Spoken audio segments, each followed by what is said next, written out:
እንደምናችሁ እንዴት ከረማችሁ እናንተና የእናንተ የሆኑ ሁሉ ሰላም እንዲሆንላቸው እንመኛለን። በዚህ በተወደደ የረፍት ቀናችሁ የተወደደ ጉዳይ የከበረ ሐሳብ ይዘን ከናንተ ጋር ስለምናሳልፈው ጊዜ በጣም ደስ ይለናል። መቼም ሰው በመድር እስካለ ድረስ ማሰብ፣ መጠየቅ፣ መልስን መፈለግ ተፈጥሯዊ ጠባዩ ነው ብዬ አስባለሁኝ። እነዚህ ጥያቄዎች አንዳንዶች ይገፉባቸዋል፣ ፍሬ ያፈራሉ። አንዳንዶቻችን ደግሞ በመሰላቸት መሀል ላይ የምንተዋቸው ሰዎች አለን። ግን የሰው መሰረታዊ የተፈጥሮ ስሪቱ ለምን ማለት መጠየቅ፣ ማሰብ፣ ማሰላሰል ነው። ይህንን የሚያደርግ አእምሮ ያድጋል። ይህንን የሚያደርግ አእምሮ ደግሞ ለፍሬ ለጫፍ ይደርሳል የሚል ሳይንሳዊ የሆኑ አስተሳሰቦችም ጭምራሉ። በባለፉት ሳምንታት ይሄ መጽሐፍ ታትሞ ለንባብ በቅቷል። ለምን ይሰኛል? አለመቻልን የምትፋለመዋ ትንሿ ጠጠር። በጣም ደስ የሚል ሐሳብ ነው። አዱኛ ሄርጳ ጸሐፊው ነው። ይህንን ሐሳብ ይዘን እዚህ መጽሐፍ ውስጥ ያሉ ጉዳዮችን አንስተን የኔም ያንተም የናንተም ጉዳይ ስለሆነ በፋና ቀለማት ከናንተ ጋር አብረን እናሳልፋለን። እናመሰግናችኋለን። አዱኛ እንኳን ደህና መጣ። እንኳን ደህና ቆያችሁ። ደህና ነህ ወይ? ሰላም ነኝ ማለት። ቤተሰብ፣ ስራ ሁሉ ጥሩ ነው? መልካም፣ ሁሉ ቆንጆ ነው። እግዚአብሔር ይመስገን። እንግዲህ ወደዚህ ወደ ስክሪኑ ከመምጣታችን በፊት ስለማንበብ አንስተን እያወራን ነበር እና ያለንበት ዘመን ትንንሽ የሚመስሉ ዕውቀት የሚመስሉ ግን ዕውቀት ያልሆኑ የሚያሻግሩ የሚመስሉ ግን ደግሞ ያረፋ ጠባይ ያላቸው ነገሮች ጠረጴዛ ላይ የሚያስቀምጥ ዘመን ነው እያልን ነበር። እሱን እናካፍላቸው። ያ ልክ ነው። ሰው እንግዲህ ለመኖር ምግብ እንደሚያስፈልገው ነፍሱ ደግሞ ዕውቀት ያስፈልገዋል። ልቦናው፣ አይምሮ ዕውቀት ያስፈልገዋል እና ይሄ የሁላችንም ተፈጥሮ ነው። ግን ያንን ዕውቀት ደግሞ ለመተካት፣ ለመፈለግ፣ ለማግኘት ዋና ቅርጽ ያለው መልክ ያለውን እንደ መጽሐፍ ያሉ መነሻ ያለው ውጤቱም መድረሻም ያለውን ነገር ከማንበብ ከመረዳት ይልቅ አሁን እየተለመደ የመጣው ነገር ሪፕሌስመንት የሚሆን ለዛ ልዋጭ የሚሆን ትንንሽ ነገሮችን ማየት፣ በተለይ አሁን በሶሻል ሚዲያ እኛ አቅደን ሳይሆን አጋጣሚ ስንከፍት ያገኘነውን ነገር መውሰድ ነው። እኔ ይሄንን ልክ እንደ የኔቢጤ ምግብ ነው ምለው። ምክንያቱም በቃ ሁሉ ነገር የተቀላቀለ መልክ የሌለው እና ግን ሳቲስፋክሽን የሰጠን ይመስለናል እና የረካን ይመስለናል።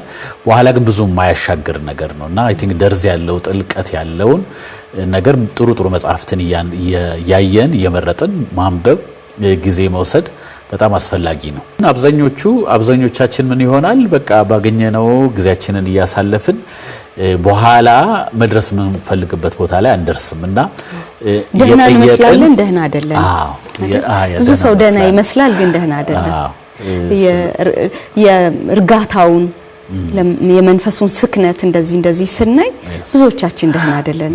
ይሄ ደግሞ ነገርን ትዕግስት ሰጥቶ ከማየት ልክ ነው አይደለም። ያው ሰው የሚመገበውን ይመስላል እንደሚባለው እውነት ነው። መልክ ከሆድ ነው የሚወጣው የሚባለው አይነት። እንኳን ደስ አለ ይሄንን መጽሐፍ ስለጻፍክ። እንኳን አብሮ ደስ አለ። ትልቅ ነገር ነው። ቴንክ ዩ አይደለም። አመሰግናለሁ። እንደዛ አስባለሁ። እውነት ነው። ለምን መጽሐፍ ስለምንድን ነው? እንግዲህ ብዙ ጊዜ ምን ይባላል የመጽሐፍ ይሄ 399 ገጽ መጽሐፍ ነው። ግን የመጽሐፍ ዋናው ሐሳብ በመጀመሪያው አንቀጽ ላይ ፈስ ፓራግራፍ ላይ ይገኛል ይላልና ሲጀምር የሚለው ምንድነው? የሰው ልጅ የእናቱ ማህፀን ተሰናብቶ ሰናይና እኩይ ባለበት ዓለም ውስጥ ሲመጣ የመኖር ትርጉም ነው ምንድነው ከሚለውና ሊሸሸው ከማይችለው ጥያቄ ጋራ ይፋጠጣል ይላል እና እዛ ላይ እንግዲህ አብዛኛው ያንን ጥያቄ በሽሽት ትርኳሽ ህሊናውን እየጠበሰ በምን አገባኝ ስሜት ለሌላው አሳልፎ ይሰጠዋል። ጥቂቱ ግን ይህንን የመኖር ትርጉም ምንድነው የሚለውን ጥያቄ ልቡን እንድታቀልጥ እቺ ጥያቄ ይፈቅድና ወደዚህ ህይወት ውስጥ ይመጣል ይላልና እንግዲህ የመጀመሪያው ገጸ ባህሪ እዚህ ላይ ያለው ልቡን ለዚች አለመቻለን ለምትፋለመዋ ለምን ለምትለዋ የለምን አሰላስሎት ራሱን አሳልፎ እየሰጠ በራሱ በሀገሩ በቤተሰቡ ለውጥ ለማምጣት ለምን ብሎ ጠይቆ ለመፍትሄ ለመስራት በሚዳክር በብዙ ትግሉስ በሚያልፍ ሰው ህይወት ላይ ያጠነጥናል። ብዙ ነገሮች አሉ። ስለ ፍቅር፣ ስለ ቅናት፣ ስለ ክፋት፣ ዋጋ ስለመክፈል፣ ሌሎች በጣም ብዙ በህይወታችን ውስጥ የሚገጥሙን ነገሮችም የምናይበት መጽሐፍ ነው። ስለዚህ ባጭሩ ይሄንን ነው ማለት ነው። መቼም መጽሐፍ የሆነው ያንተ ሐሳብ አይደለም እያደገ በልምድ በትምህርት እንደዚህ ያለው ነገር እየጨመረ ሊሄድ ይችላል። ግን የመጀመሪያዎቹ እንደዚህ ያሉ ጥያቄዎችን የመለማመጃ የህይወት መስመሮች እንዴት ያሉ ነበሩ?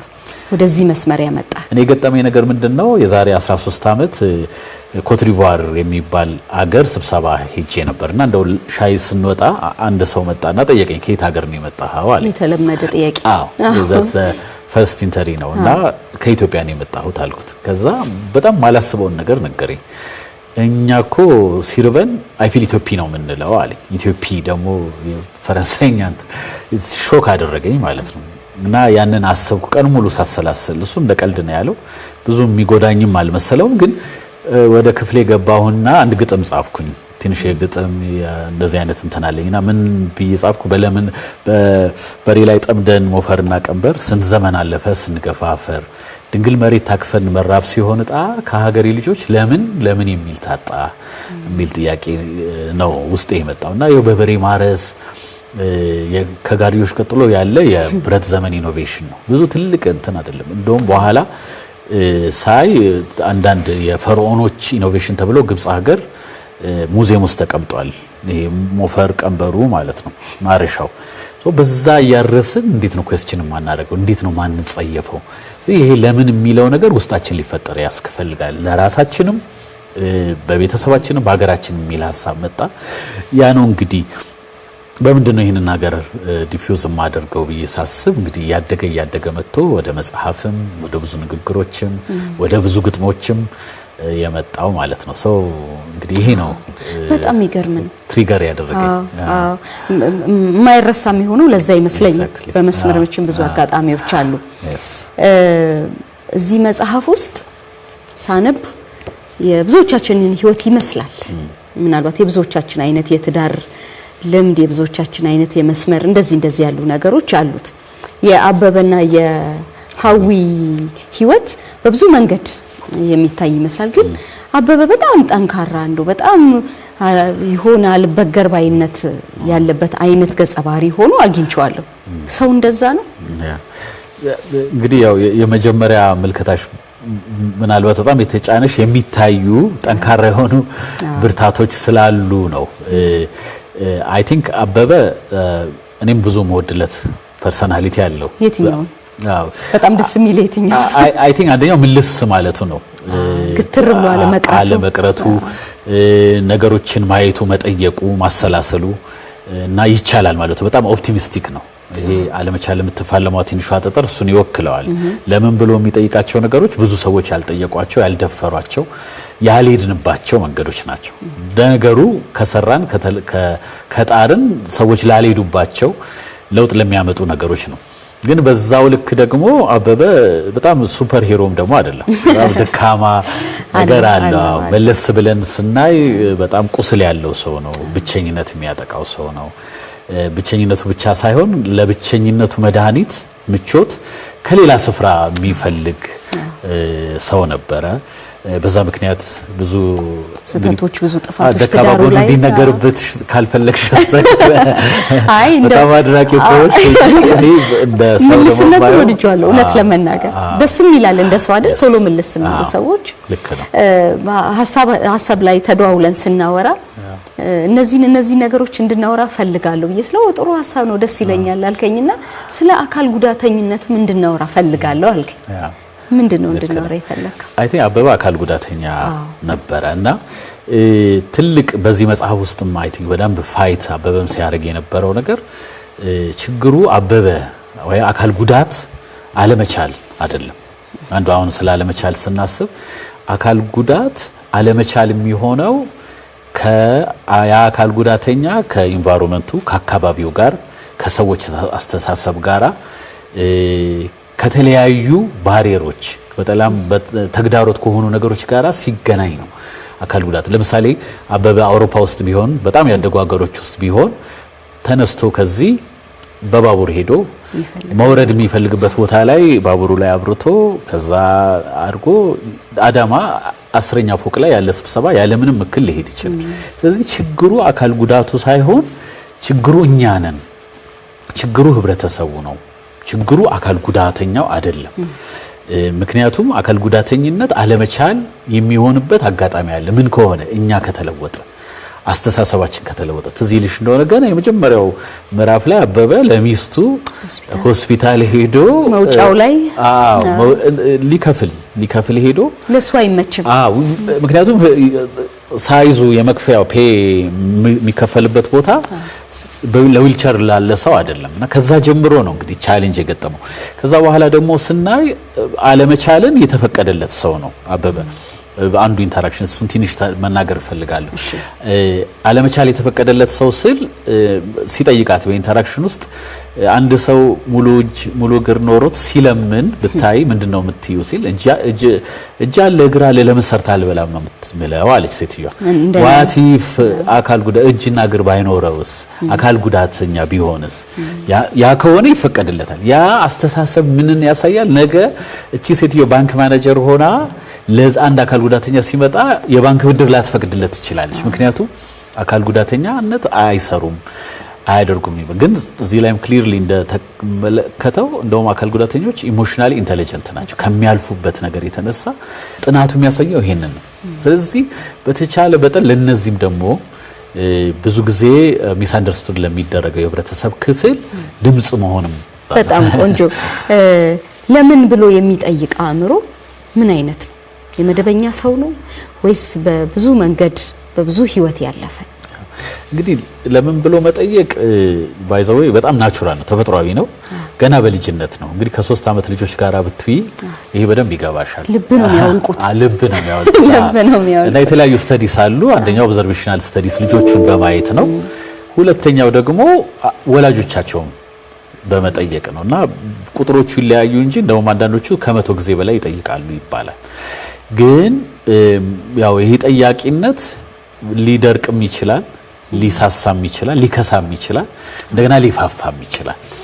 እንግዲህ ዝም በል የሚባልበት ቤተሰብ ውስጥ የሚያድግ ከሆነ ጠያቂነትን እስቲ አታድርቀኝ ምን እንትን ይልሃል አርፋት በላም የሚባልበት እንትን ከሆነ ልጆችም ከጥቂት ጊዜ በኋላ ዝም ማለት ይጀምራሉ።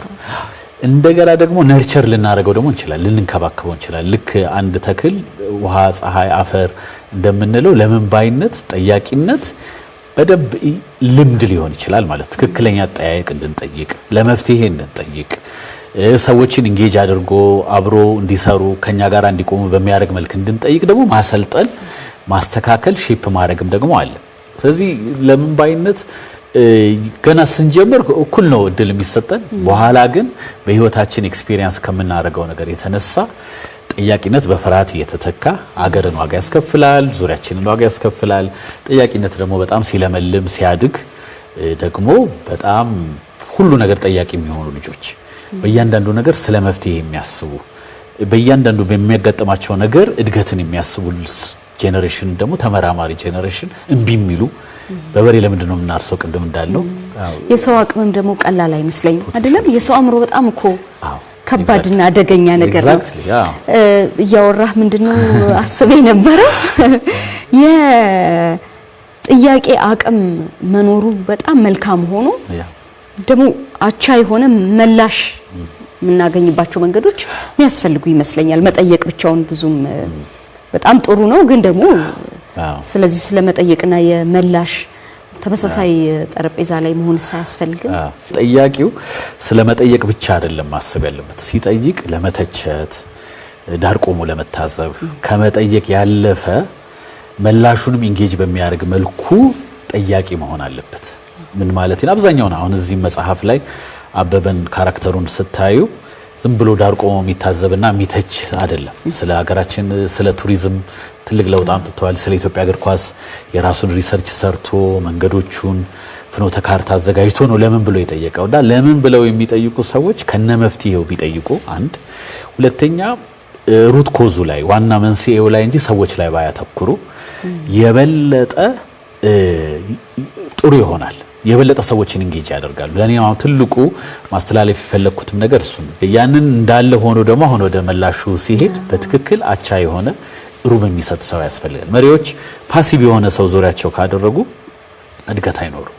ምክንያቱም በጓዳ በአብሮ ተፋጭቶ በአደባባይ የሚያስመሰግን ስራ የሚኖረው ለምን ብሎ መጠየቅ፣ ክሪቲካሊ ማሰብ፣ ይሄ ነገር ያዋጣናል አያዋጣንም የሚል ጠንካራ የሆነ ፍጭት ሲኖር ነው። ስለዚህ በእያንዳንዱ ጉዳይ ላይ እንዳልሽው ሩም መኖር አለበት። ይሄ ኦርጋናይዜሽናል ሴፍቲ ነው የሚሉትና አሁን ብዙ ኦርጋናይዜሽን ውስጥ የሚያድጉና የማያድጉ ብዙ ጥናት ሲሰራ ምንድነው ሰራተኞቻቸው እንዲጠይቁ የሚያደርጉ ይሄን እንደዚህ እናድርገው የሚሉ በጣም ሴፍቲ የሚሰማቸው ምቾት የሚሰማቸው ሰራተኞች ያሉበት ቦታ በጣም እድገት አለ። ያ ከሌለ ግን እንዳልሽው በዝምታ ውስጥ መሞት፣ በዝምታ ውስጥ መጠውለቅ ይኖራል። ስለዚህ በሁለቱም በኩል እንደዚህ አይነት እድል ያላቸው ሰዎች ያስፈልጉናል ይመስለኛል። ትጓዛለህ አይደለም በስራ እና መሄድ ከሚሰጣቸው በጣም ግሩም ትሩፋቶች መካከል አንዱ የተለያየ ሰው ማግኘት፣ በተለያየ የህይወት መስመር ውስጥ ያለፉ ሰዎችን ማግኘት ነው። እኛ እንደ ማህበረሰብ የሚጠይቅን ሰው ለምን የሚልን ሰው ምናበረታታና ምን ይመስላል ነው ጀመረው ይሄ ሰው ያው ለዋቂ ነኝ ባይ ነው የምንለው። ልክ ነው። አይ ቲንክ ያው 0 ወይ 100 መስጠት አንችልም፣ ግን መሐከል አለው። በአብዛኛው ግን ስናየው ለምን ብሎ መጠየቅ እንደ ኔጌቲቭ ነው የሚታየው። አዎ እንደ አሉታዊ ነው። እሱ ማን ስለሆነ ነው። አይ ቲንክ ትምህርት ቤት ውስጥም አይተሽ እንደሆነ አስተማሪን መጠየቅ መገዳደር አይነት ተደርጎ ነው የሚወሰደው። ስለዚህ ተማሪዎችም አይጠይቁም። በተቋማት ውስጥም እንደዛው ነው። ግን እና እንደ ወላጅም ዝም የሚለንን ልጅ ነው ብዙ እንትን ምንለው አይደለም የምናበረታታው ይመስለኛል። አዎ ከባዱ ነገር እሱ ነው። አሁን እኔ ብዙ ጊዜ ጥሩ ሞዴል የማደርገው የእስራኤል እረኞችን ነው፣ ወይም የሚድል ኢስት እስራኤል ብቻ ሳይሆን ሚድል ኢስት ያሉ እረኞች ምንድነው የሚያደርጉት? ኢንቨስት የሚያደርጉት ብዙ የበጎቹን ለመምራት ነው። መጀመሪያ ያስለምዷቸዋል፣ ወዴት እንደሚሄዱ ያስለምዷቸዋል። ግን ፊት ነው ሄደው የሚመሯቸው። ለምን? መጀመሪያ ትረስት ቢልድ እንዲያደርጉ እነሱ በሚሄዱበት ቦታ ሁሉ ያሰልጥ ከባዱ ስራ እሱ ስለሆነ ማለት። ከዛ በኋላ ፊት ነው የሚሄዱት። አንዳንዴ የኛን ሀገር እረኞች ደግሞ ስናይ ከኋላ ነው አይደል የሚገርፉት። እና አንዳንዴ ይሄ ለምን ብሎ ጠያቂነትም ብዙ ጊዜ ምንድነው ከልጆቻችን ጋር ለማስረዳት በጣም አድካሚ ነው። ልክ አሁን እንደ እስራኤል እረኛ ያንዳንዱ ጉዳይ አስረድተሽ ጋይድ አድርገሽ መርተሽ ሰው የሚጠይቁትን ጥያቄ ሁሉ እየመለሱ ከዛ በኋላ አንቺን እንዲከተሉ ማድረግ በጣም ከባዱ ስራ ነው። በጣም ሾርት ከቱ ምንድነው? ዝም በል አድርግ ብያለሁ አድርግ አይደል? ሰማይ ከሆነ ሰማኝ። እሺ ለምንድን ነው አባብዬ ሲል በቃ ሰማይ ከሆነ ሰማኝ ብያለሁ ነው። ስለዚህ ምን ይሆናል? ነገም ብያለሁ ልክ ሁሌም ከኋላ ዱላ ማለት ነው። ብያለሁ በቃ አጥና ብያለሁ። ግን ጊዜ ወስደን ኢንቨስት አድርገን አይምሮአቸውን ለመቀየር ውስጣቸው ካለ ጥያቄም ደግሞ ጥያቄያቸውን ለመመለስ ብናውለው ከዛ በኋላ የኛ ትኩረት ልክ የእስራኤል እረኛ ለም የሆነውም ውሃ ሳር ለመፈለግ ነው አይደል ጊዜ የሚፈጀው። ስለዚህ እኛም የነሱ እንደሚፈልጉት ነገር ለማምራት ነው። ለምንድን ነው ይሄንን የጻፍከው? አግኝሽ ማለት ነው። አዎ ለምንድን ነው የጻፍከው? አይ ቲንክ እኔ እንዳልኩሽ ብዙ ጊዜ ችግሮቹን ሳይ የሪሶርስ ችግር የለብንም፣ የሀብት ችግር የለብንም። ችግራችን በቤተሰብም በግለሰብም በሀገርም ደረጃ ችግራችን የሀሳብ ችግር ነው ያለብን። የመጠየቅ ችግር ነው ያለብን። የመነጋገር ችግር ነው ያለብን።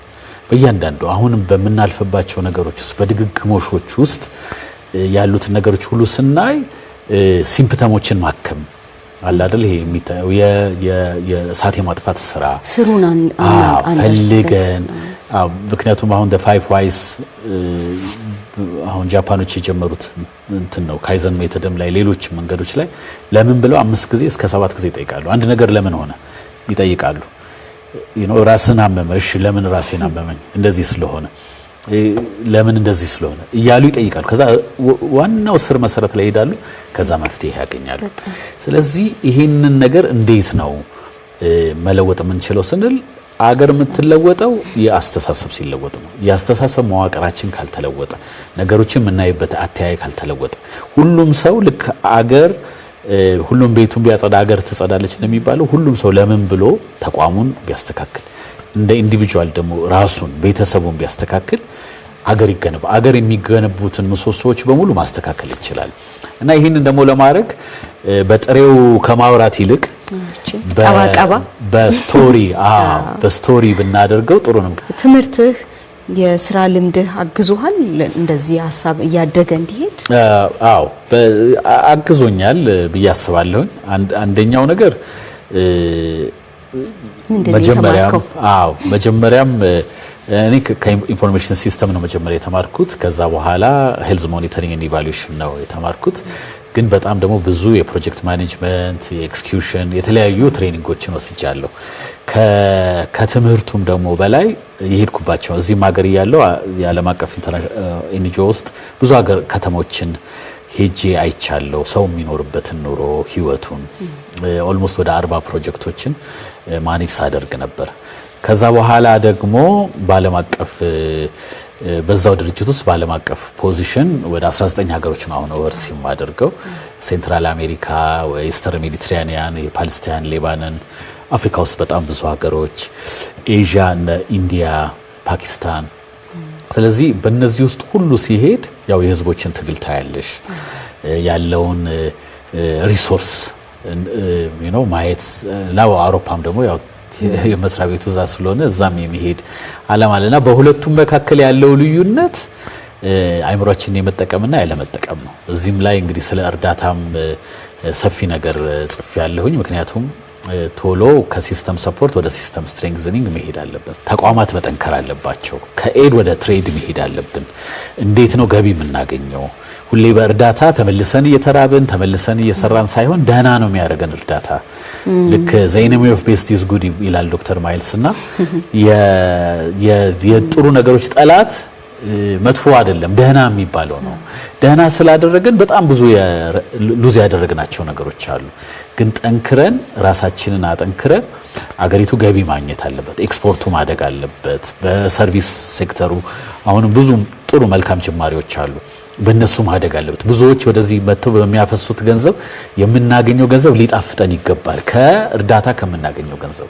ለዛ ነው አንድ 15000 ሰው አዲስ አበባ መጥቶ አንድ ሳምንት ቆይቶ የምናገኘው ገቢ ከአንድ የኤንጂኦ ፕሮጀክት ገቢ የተሻለ ነው።